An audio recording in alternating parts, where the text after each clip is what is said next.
Hai, bertemu lagi dengan saya, Windy Rahmawati Nenggolan. Kali ini saya akan menjelaskan tentang manajemen penanggulangan bencana.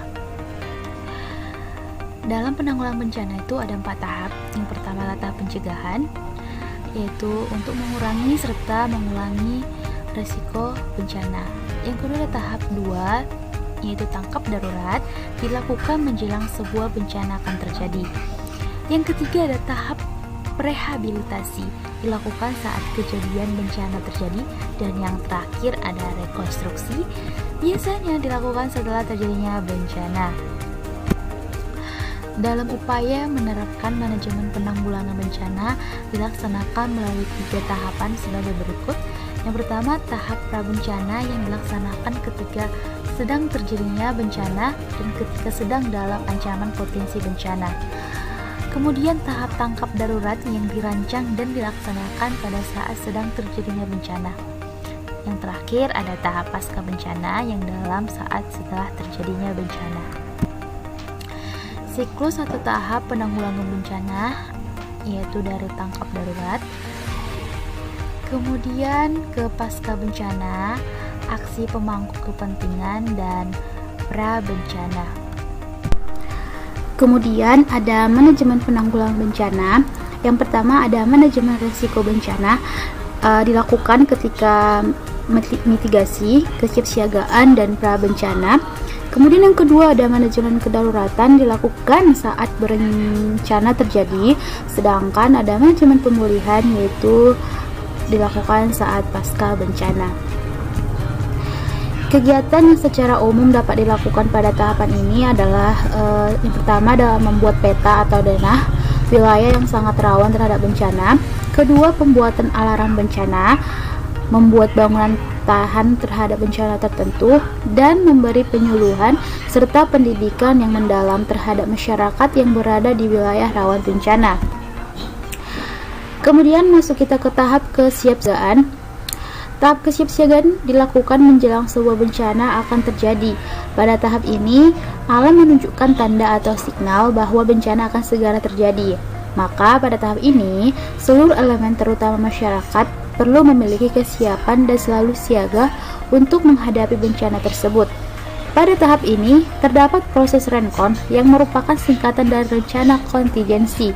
Kontingensi adalah suatu keadaan atau situasi yang diperkirakan akan segera terjadi, tetapi mungkin juga tidak akan terjadi. Rencana kontingensi ini berarti suatu proses identifikasi dan penyusunan rencana yang didasarkan pada keadaan kontingensi atau yang belum tentu terjadi. Suatu rencana kontingensi mungkin tidak selalu pernah diaktifkan jika keadaan yang diperkirakan tidak terjadi. Berikut ada tahap kesiapsiagaan. Ada 9 kegiatan dalam tahap kesiapsiagaan. Yang pertama ada penilaian risiko, perencanaan siaga, mobilisasi sumber daya, pendidikan dan pelatihan, koordinasi, mekanisme respon, peringatan dini, manajemen informasi, dan yang terakhir ada simulasi. Kesiapsiagaan dalam Undang-Undang 24 tahun 2007, kesiapsiagaan dilakukan untuk memastikan upaya yang cepat dan tepat dalam menghadapi kejadian bencana. Kemudian, kesiapsiagaan sebagaimana dimaksud dilakukan melalui penyusunan dan uji coba rencana penanggulangan kedaruratan bencana, pengorganisasian, pemasangan, dan pengujian sistem peringatan dini, penyediaan dan penyiapan barang pasokan, pemenuhan kebutuhan dasar, pengorganisasian, penyuluhan, pelatihan, dan gladi tentang mekanisme tangkap darurat, penyiapan lokasi evakuasi, penyusunan data akurat, informasi dan mutakhiran prosedur tetap tangkap darurat bencana, dan yang terakhir, penyediaan dan penyiapan bahan, barang, dan peralatan untuk memenuhi pemulihan prasarana dan sarana. Berikut ada kegiatan pada tahap kesiapsiagaan. Yang pertama, menyusun rencana pengembangan sistem peringatan, pemeliharaan, persediaan, dan pelatihan personil. Kemudian menyusun langkah-langkah pencarian dan penyelamatan, serta rencana evakuasi untuk daerah yang mungkin menghadapi risiko dari bencana berulang. Dan yang ketiga, melakukan langkah-langkah kesiapan tersebut dilakukan sebelum peristiwa bencana terjadi dan ditunjukkan untuk meminimalkan korban jiwa, gangguan layanan, dan kerusakan saat bencana terjadi. Dalam terjadinya bencana, kita harus menyelamatkan diri dan orang terdekat. Jangan panik. Untuk menyelamatkan orang lain, Anda harus dalam kondisi selamat, lari atau menjauh dari pusat bencana, tidak perlu membawa barang-barang apapun, dan lindungi diri dari. Ini berikut ada struktur organisasi tangkap darurat yang terdiri dari ketua, evakuasi, P3K, kebakaran, dan komunikasi. Saya akan menjelaskan tentang analisis risiko bencana. Saya akan menjelaskan tentang risiko bencana. Pengurangan risiko bencana adalah konsep dan praktek yang mengurangi risiko bencana melalui upaya sistematis untuk menganalisis dan mengurangi faktor-faktor penyebab bencana, mengurangi paparan terhadap bahaya, mengurangi kerentanan manusia dan properti, manajemen yang tepat terhadap pengelolaan lahan dan lingkungan, dan meningkatkan kesiapan terhadap dampak bencana merupakan contoh pengurangan risiko bencana. Pengurangan risiko bencana meliputi disiplin seperti manajemen bencana, mitigasi bencana, dan kesiapsiagaan bencana. Tetapi PRB juga merupakan bagian dari pembangunan berkelanjutan. Agar kegiatan pembangunan dapat berkelanjutan, mereka juga harus mengurangi risiko bencana.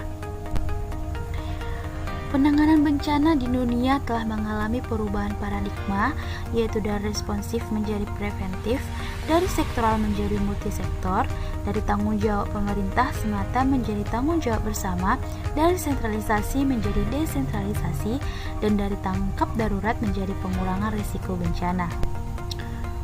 Selanjutnya ada konsep peta risiko.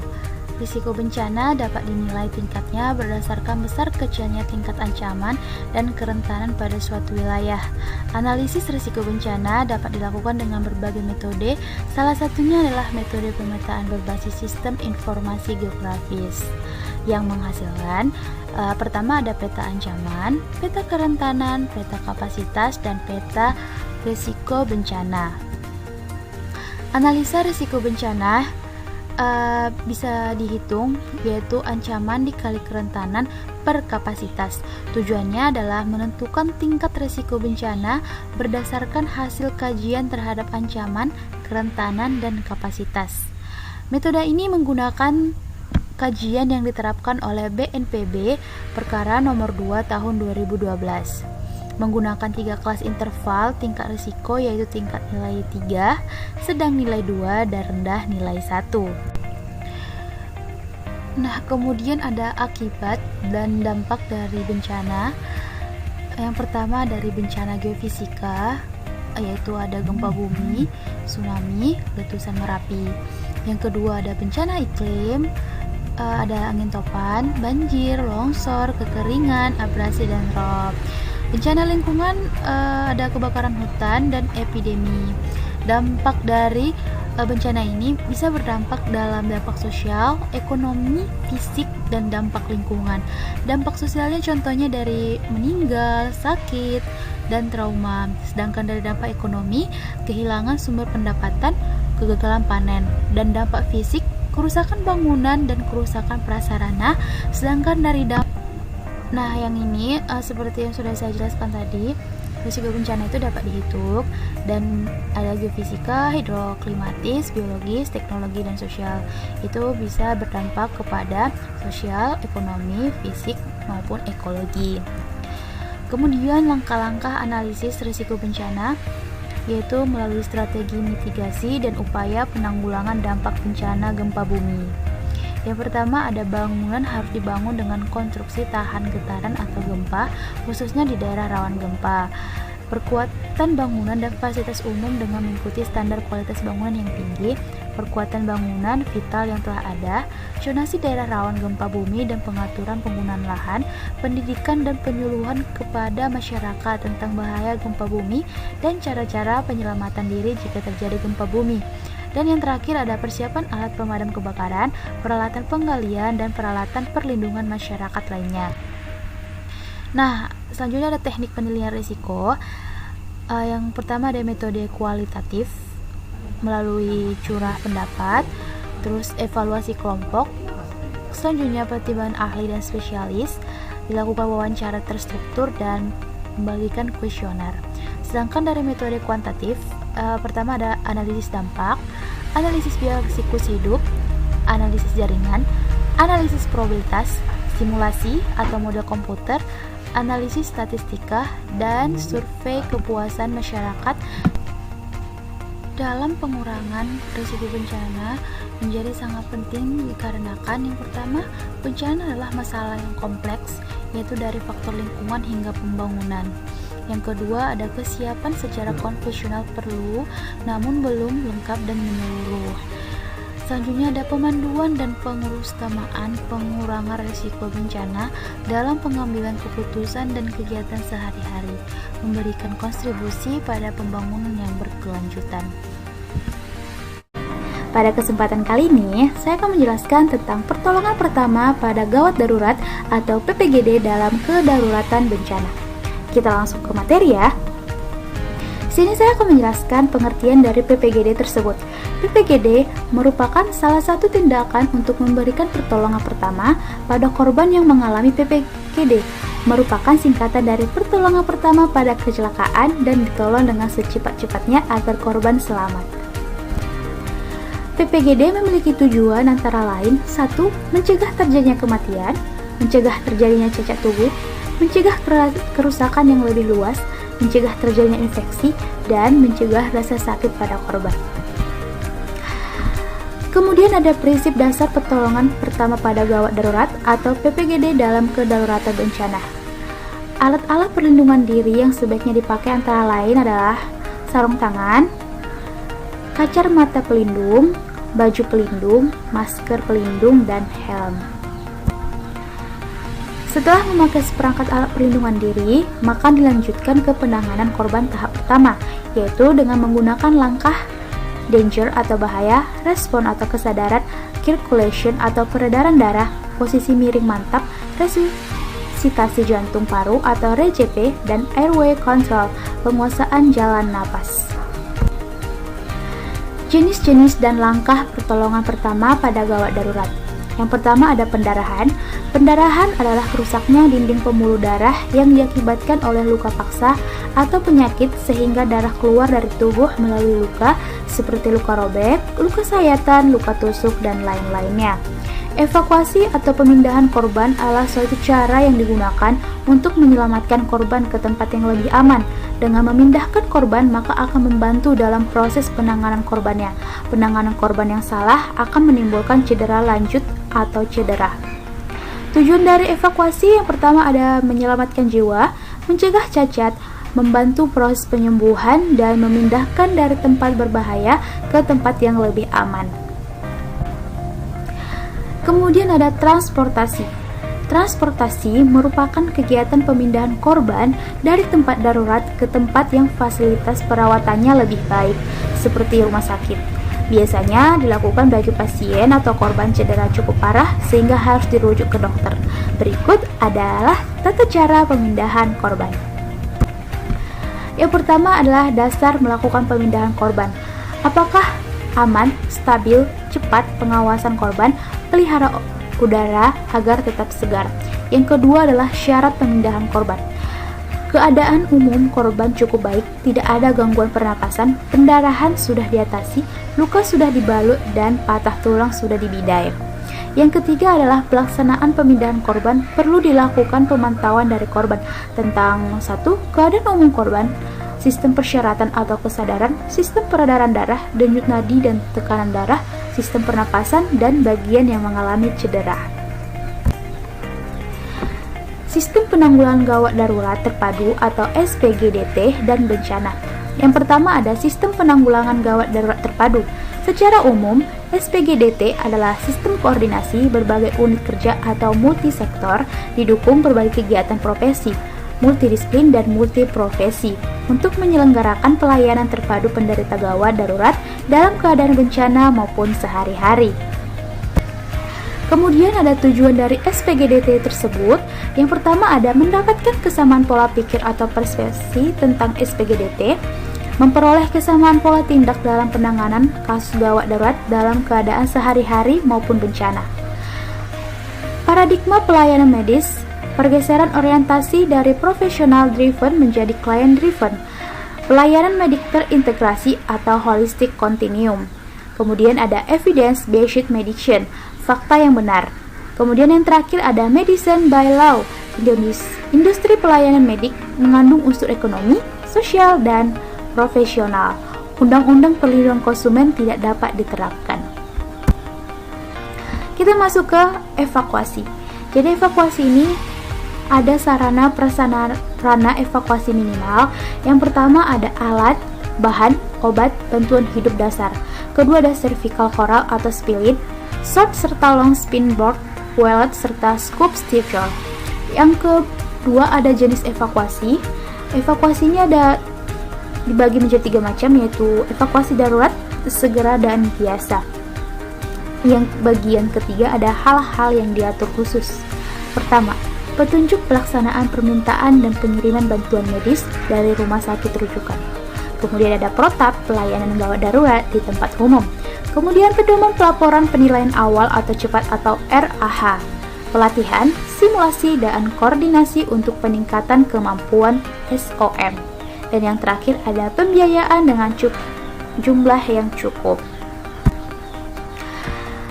Kemudian ada sistem antar rumah sakit, jejaring berdasarkan kemampuan rumah sakit dalam kualitas dan kuantitas.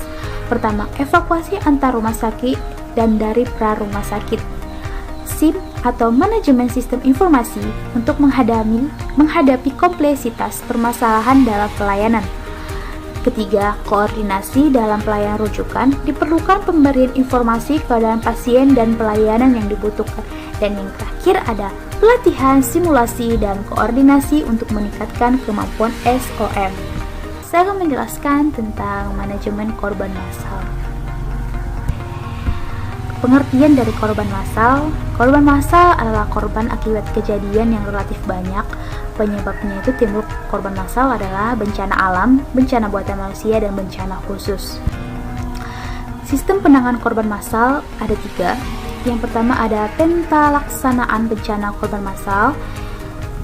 Hal ini dilakukan dalam pencarian dan penyelamatan dan perawatan di lapangan. Kedua ada triase. Triase ini dibagi menjadi 4. Yang pertama triase merah, triase kuning, triase hijau, dan triase hitam.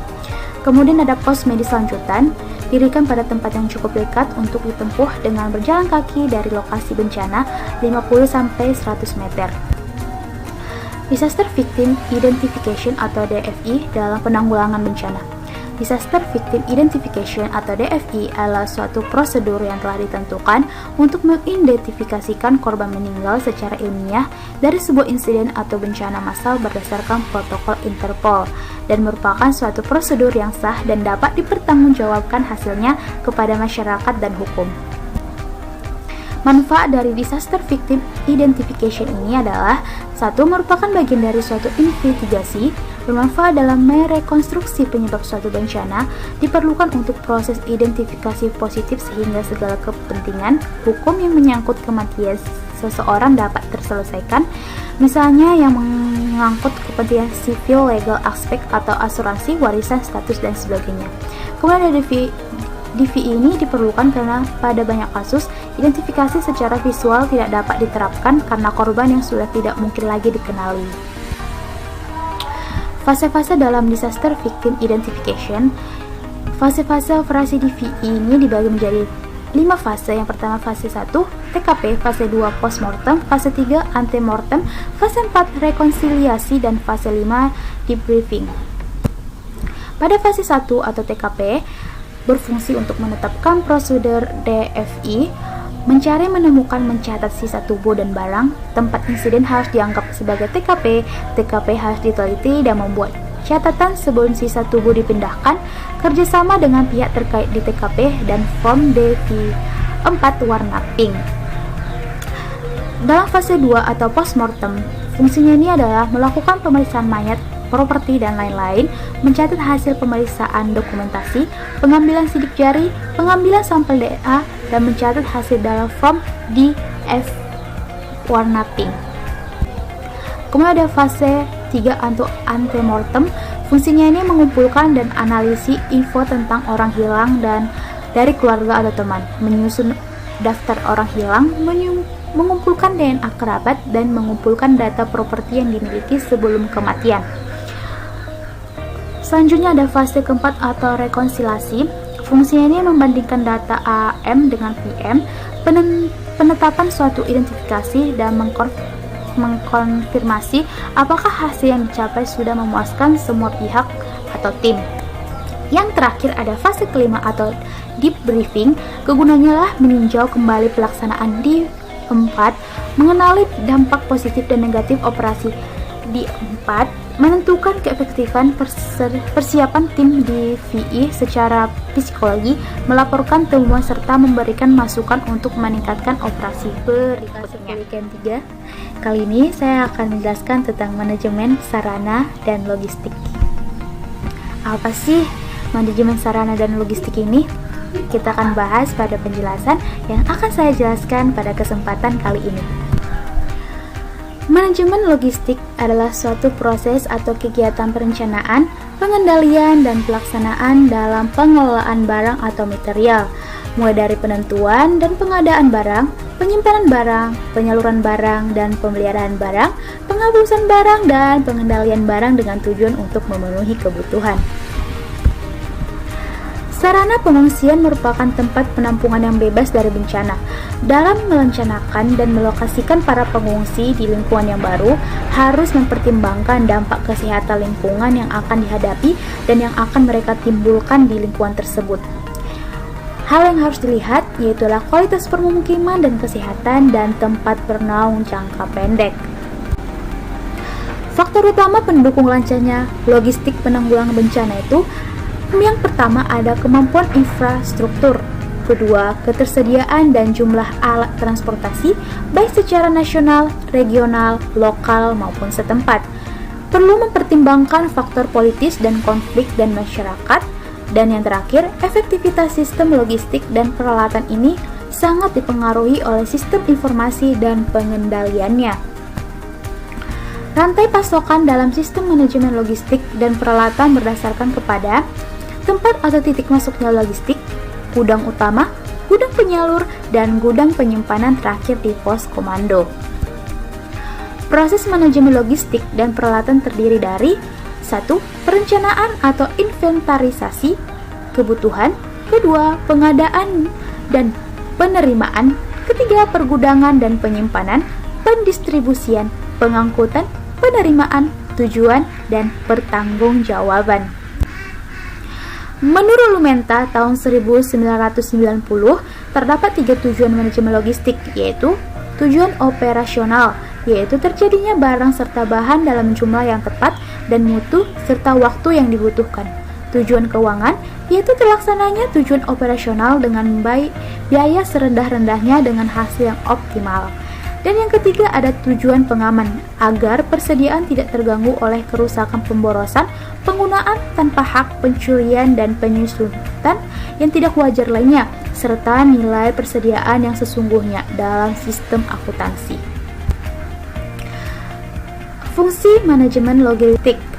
Menurut Abbas tahun 2012, fungsi-fungsi manajemen logistik adalah sebagai berikut. Yang pertama ada fungsi perencanaan dan penentuan kebutuhan.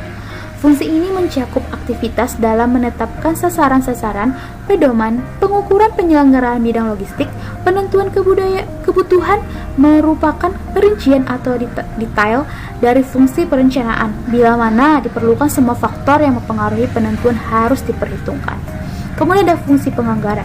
Fungsi penganggaran ini terdiri dari kegiatan-kegiatan, usaha-usaha untuk merumuskan perincian yang menentukan kebutuhan dalam suatu skala standar, yaitu skala mata uang dan jumlah biaya dengan memperhatikan pengarahan dan pembatasan yang berlaku terhadapnya. Kemudian ada Pengadaan. Fungsi pengadaan merupakan usaha-usaha dan kegiatan untuk memenuhi kebutuhan operasional yang telah digariskan dalam fungsi perencanaan, penentuan kebutuhan maupun penyanggaran. Fungsi penyimpanan dan penyaluran atau alokasi. Fungsi ini merupakan pelaksanaan penerimaan, penyimpanan dan penyaluran material yang telah diadakan melalui fungsi-fungsi sebelumnya untuk kemudian disalurkan kepada instansi-instansi pelaksana. Dan yang terakhir ada fungsi pemeliharaan. Fungsi ini merupakan usaha atau proses kegiatan untuk mempertahankan kondisi teknis, daya guna, dan daya hasil material inventaris. Fungsi penghapusan. Fungsi ini merupakan kegiatan yang usaha pembebasan material dari pertanggungjawaban yang berlaku. Dengan kata lain, fungsi penghapusan adalah usaha untuk menghapus kekayaan atau aset karena kerusakan yang tidak dapat diperbaiki lagi, dinyatakan sudah tua dari segi ekonomis maupun teknis, kelebihan, hilang, susut, dan karena hal lain menurut peraturan perundang-undangan yang berlaku.